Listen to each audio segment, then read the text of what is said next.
S ஆயிடுவோம். இருக்குல்ல சரக்கு, எடு.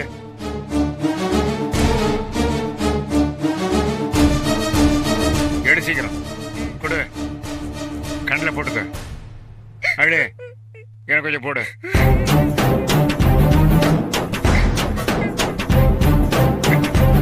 கண்ணை காட்டியா? போடு போடு, இந்த பக்கம் போடு.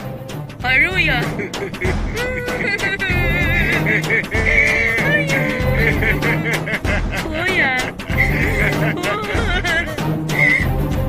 டாக்டர், அந்த அட்ரஸ்ல இருந்து இப்பதான் போன் பண்ணாங்க.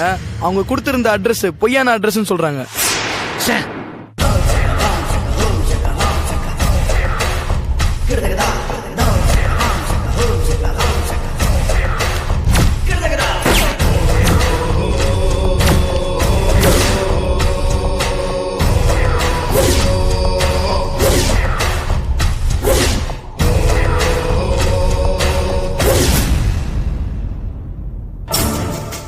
என்னாச்சு தானா?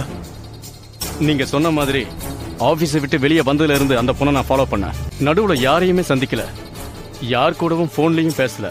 ஒரு கடையில ஸ்வீட் வாங்கினா வீட்டுக்கு வந்தா சாதாரண குடும்பம் தான் சார் அது. ஒரு அப்பா, அந்த ஆளை பார்த்தா வேஸ்ட் கேண்டிடேட் நல்லாவே தெரியுது. கூடவே 2 பொண்ணுங்க இருக்காங்க, தங்கச்சிங்கன்னு நினைக்கிறேன்.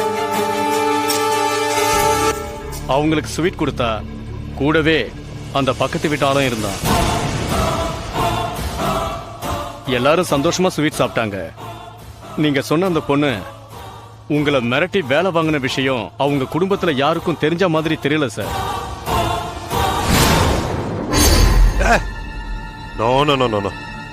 அவ சாதாரணமான பொண்ணே கிடையாது. அவ பின்னாடி வேற யாரோ இருக்காங்கய்யா. அது யாருன்னு கண்டுபிடிக்கணும். ஏன்னா அவ மிரட்டல்ல ஒரு பெர்ஃபெக்ஷன் இருந்தது, ஒரு பவர் இருந்தது. அவ துப்பாக்கி எடுத்தப்போ அதுல ஒரு நேர்த்தி இருந்ததுயா. அவ ஒரு சாதாரண ஃபேமிலி பொண்ணுன்னு நீ சொல்றத என்னால ஏத்துக்க முடியலையா. இப்ப களி முத்தி போச்சு. எந்த இடத்துல இருந்து எப்படிப்பட்ட பிரச்சனை வரும்னு யூகிக்கவே முடியல. அவளை எப்படி ஹேண்டில் பண்ணணும்னே தெரியலையா. என்ன சார் இதுக்கு போய் இவ்வளவு சீரியஸா யோசனை பண்றீங்க? நீங்க ஒரு வார்த்தை சொல்லுங்க, நம்ம பசங்க 4 பேரை அனுப்பி அவ கழுத்துல கோடு போட்டு கையில இருக்கிற மொபைலை புடிங்கிடுவோம். ஒரிஜினல் எப்படி கிடைக்கும்? அவ செத்துட்டான்னா ஒரிஜினல் வச்சிருக்கிறவன் நேரா நம்மள தேடி வருவான். அவங்கிட்டையும் பேரம் பேசிட்டு அவனையும் ஒரு போடு போட்டுருவோம். ஏய், நீ வேற. ஒருத்தங்கிட்ட தப்பிக்கிறதுக்காக ஒருத்த மாத்தி ஒருத்தனை நம்ம போட்டுக்கிட்டே போனா நம்ம வேலை நடக்காது. அதனால இந்த விஷயத்தை மெதுவா ஆற விட்டு அவ யார சந்திக்கிறான்னு வாட்ச் பண்ணி அவனை தூக்கி பார்க்கணும். அது வரைக்கும் அவ குடும்பத்துல இருக்கிற எல்லார் மேலயும் ஒரு கண்ணை வச்சுக்கோ. ஓகே ஓகே வரட்டா?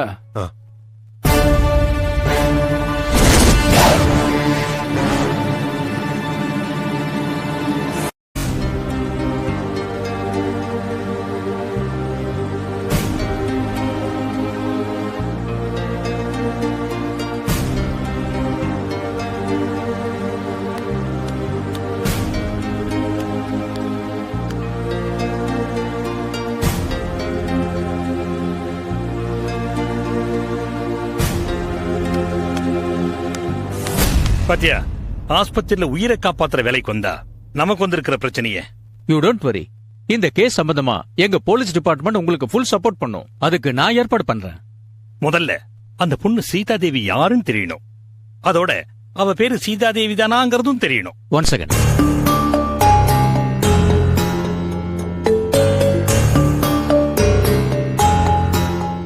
ஹலோ, நான் ரகுத்தமன் பேசுறேன். மிஸ்டர் வர்கீஸ்க்கு லைன் கொடுங்க. Okay sir. ஹலோ சார், நான் வர்கீஸ் பேசுறேன். மிஸ்டர் வர்கீஸ், நான் உங்களை உடனே மீட் பண்ணணும். ஓகே சார், கண்டிப்பா மீட் பண்ணலாம். Doctor, Thank you. சீதான்ற பேஷண்ட்டுக்கு நினைவு திரும்பிடுச்சு. Okay sir. Is it?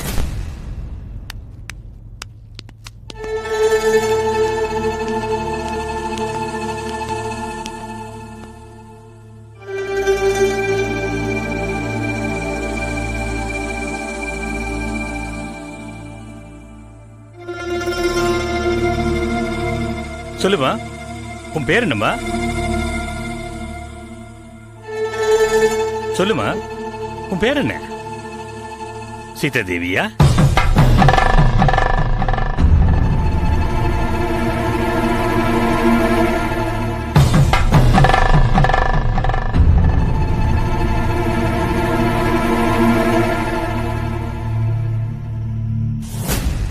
அடடே, மறுபடியும் கோமாவுக்கு போயிட்டாளே. அந்த பொண்ணு கண்ணு முழிச்சு பார்த்துப்போ. உங்ககிட்ட ஏதாவது பேசினாளா? எதுவும் பேசல டாக்டர். கண்ணு முடிச்சு அங்கேயும் இங்கேயும் சுத்தி பார்த்தாங்க டாக்டர். உடனே உங்ககிட்ட சொல்ல வந்துட்டேன். சாமி, இந்த பொண்ணுக்கு பிரெயின் டெத் ஸ்டேஜ்னு சொன்னீங்க. இப்படிப்பட்ட ஸ்டேஜ்ல இருக்கிறவங்களுக்கு கான்ஷியஸ் வரதுக்கு சான்சஸ் இருக்கா? 90% வாய்ப்பே இல்லை. காரணம், மூளையில சேதமடைஞ்ச செல்கள் மீண்டும் புதுப்பிக்கப்படுறதே இல்லை.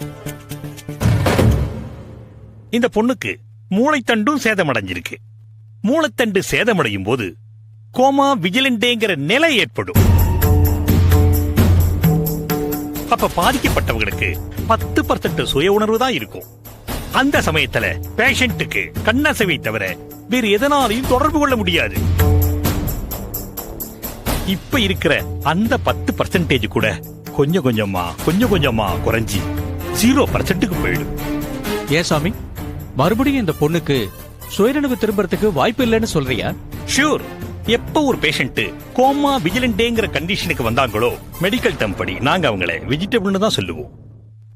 அதாவது அவங்க உடல் உறுப்புகளை அவங்க தானம் செய்யறதை தவிர வேறு எதுக்கும் பயன்பட மாட்டாங்க. அதெல்லாம் சரி, அடுத்தது என்ன பண்ண போற? இனிமே ஸ்டெப் எடுக்க வேண்டியது போலீஸ் டிபார்ட்மெண்ட் தான். இந்த பொண்ணு யாரு? இவளுக்கு வலுக்கட்டாயமான காட் மைனுங்கிற போதைப் பொருளை கொடுத்தது யாரு? இவளை இங்க கொண்டு வந்து சேர்த்த அந்த போலி பெற்றோர்கள் யாரு? அவங்க நோக்கம் என்ன? இந்த மாதிரியான கேள்விகளுக்கு எனக்கு விட தெரிஞ்சாகணும். இந்த பதில்கள்ல எனக்கு உபயோகப்பட போறது இந்த பொண்ணோட ஒரிஜினல் பேரண்ட்ஸோட ஒப்புதல் மட்டும்தான். அதுவும் மேக்சிமம் ஒரு வாரத்துக்குள்ள அவங்களை கண்டுபிடிச்சாகணும். என்ன, அதுக்கு மேல இந்த பொண்ணை இங்க வச்சிருக்க முடியாது. டோன்ட் வரி சாமி, கமிஷனர் வந்துகிட்டு இருக்காரு. இன்னும் 24 மணி நேரத்துல இந்த பொண்ணு யாருன்னு நமக்கு தெரிஞ்சிடும்.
Yeah, we don't want to do anything to scare your children. That's the last thing we want to do. We don't want to scare anybody.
If you enjoyed this video, kindly like, share, comment, and for further our interesting videos, subscribe our channel below.